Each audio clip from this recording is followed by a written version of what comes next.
Anong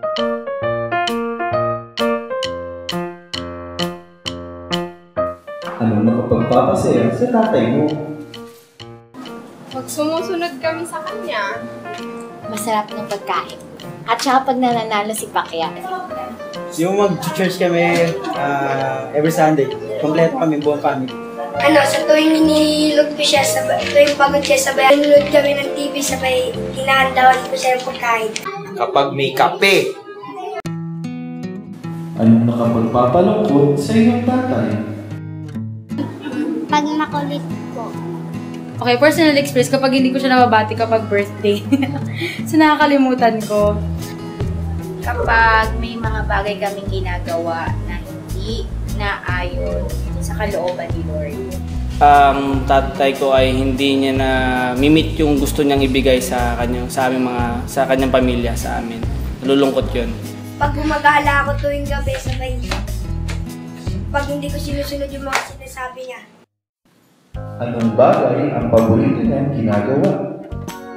Magbasa ng Biblia. Mag-long drive na nakamotor. Ang pinaka-paborito niyang ginagawa ay maghugas ng plato. Paano kayo nagbabanding ng iyong tatay?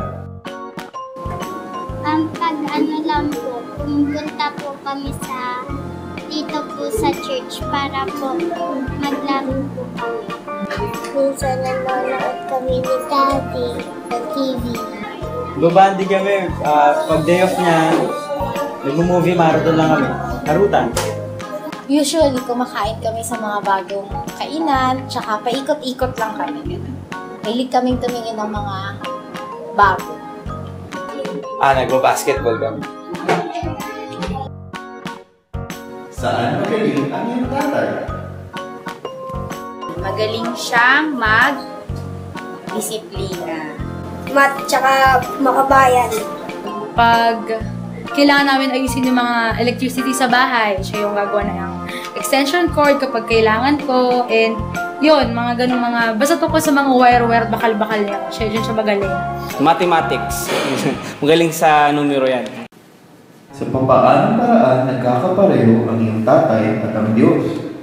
Pareho silang provider, pareho silang mapangunawa, at pareho silang mapagmahal.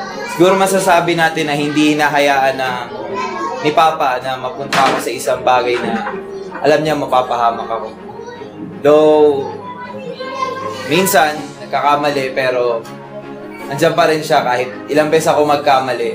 Andyan pa rin siya para tanggapin ako and patawarin. Gusto nila na mag-obey kami sa kanya. Humble and patience. Patient? Patient. Sobrang humble niya at sobrang mabait. Paano mo malalaman na mahal ka ng iyong ama? Sobrang mahal niya ako. Alam ko yun na dahil lahat binibigay niya sa akin. Ako, na-spoiled nga ako kasi pag umiiyak ako at di nabigay yung gusto ko, binibigay niya rin. Naawa din sa akin. So ganun ako ka-love ng tatay ko. Hatid sundo niya ako sa eskwelahan nun, gamit yung motor. Pag po, minsan, yung lang din niya po. Bago siya umalis, kinikiss niya ako. Sa lahat ng ginagawa niya sa amin, lahat yun is a sign of love. Yun yung pagpapakahal niya sa amin and being understanding din sa amin. So, Pag may sight ako, inaalagaan niya ako lagi. Nalalaman ko alam ko na mahal niya ako kasi masaya siya pag masaya ako. Tapos malungkot siya pag nalulungkot din ako.